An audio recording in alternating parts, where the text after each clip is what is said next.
What you are basically deep down, far in, is simply the fabric and structure of existence itself.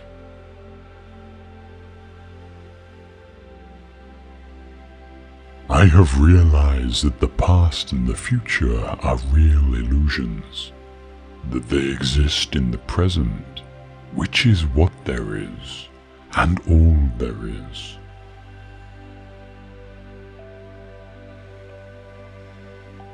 You are a function of what the whole universe is doing, in the same way that a wave is a function of what the whole ocean is doing.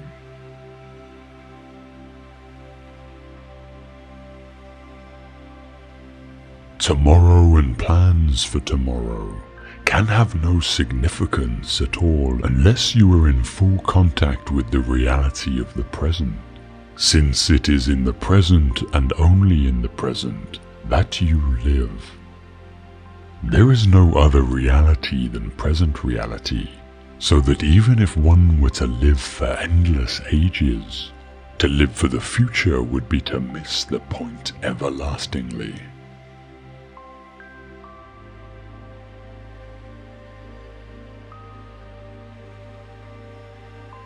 The meaning of life is just to be alive. It is so plain and so obvious and so simple, and yet everybody rushes around in a great panic, as if it were necessary to achieve something beyond themselves.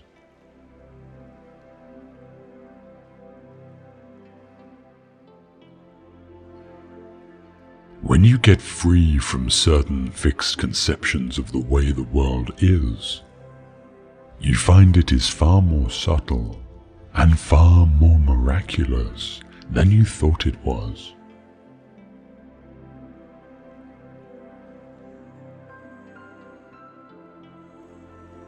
You are an aperture through which the universe is looking at and exploring itself.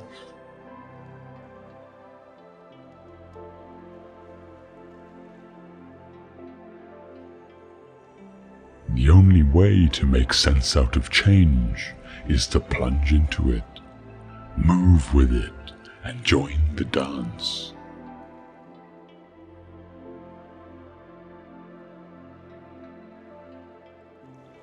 A scholar tries to learn something every day. A student of Buddhism tries to unlearn something every day.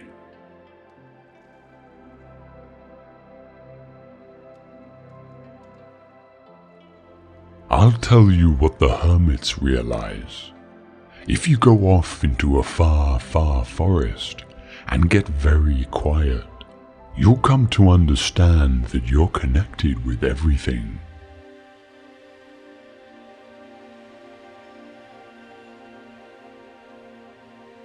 If then my awareness of the past and future makes me less aware of the present, I must begin to wonder whether I am actually living in the real world.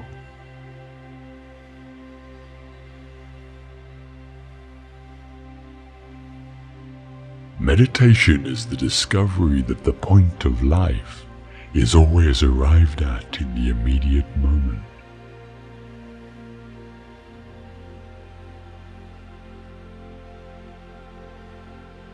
The only Zen you'll find on the mountaintop is the Zen you bring up there with you.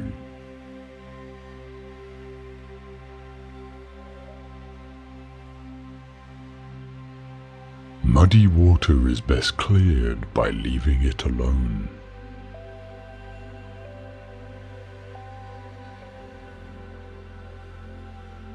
Every intelligent individual wants to know what makes him tick, and yet is at once fascinated and frustrated by the fact that oneself is the most difficult of all things to know.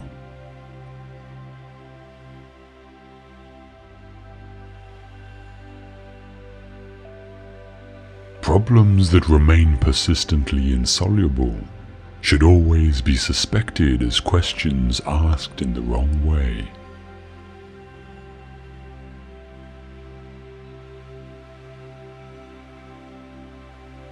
one is a great deal less anxious if one feels perfectly free to be anxious, and the same may be said of guilt.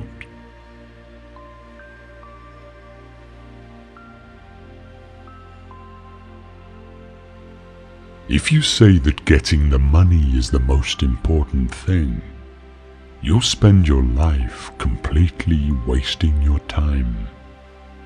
You'll be doing things you don't like doing in order to go on living. That is, to go on doing things you don't like doing, which is stupid.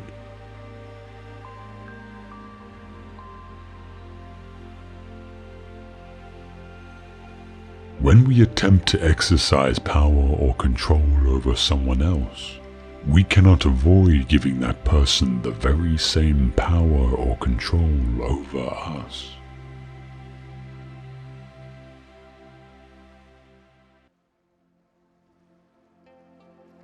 Things are as they are. Looking out into the universe at night, we make no comparisons between right and wrong stars, nor between well and badly arranged constellations.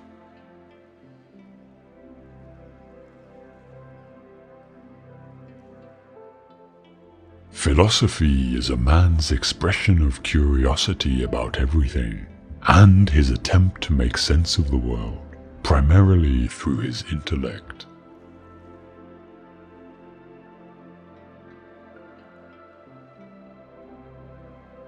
Zen does not confuse spirituality while thinking about God while one is peeling potatoes. Zen spirituality is just to peel the potatoes.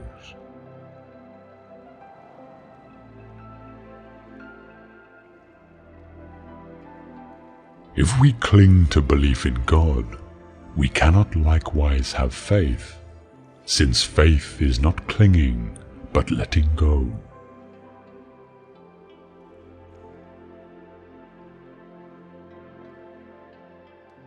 What we have forgotten is that thoughts and words are conventions, and that it is fatal to take conventions too seriously. A convention is a social convenience, as for example money, but it is absurd to take money too seriously, to confuse it with real wealth. In somewhat the same way, thoughts, ideas and words are coins for real things.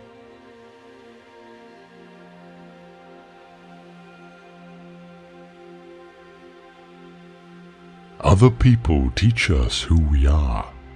Their attitudes to us are the mirror in which we learn to see ourselves, but the mirror is distorted. We are perhaps rather dimly aware of the immense power of our social environment.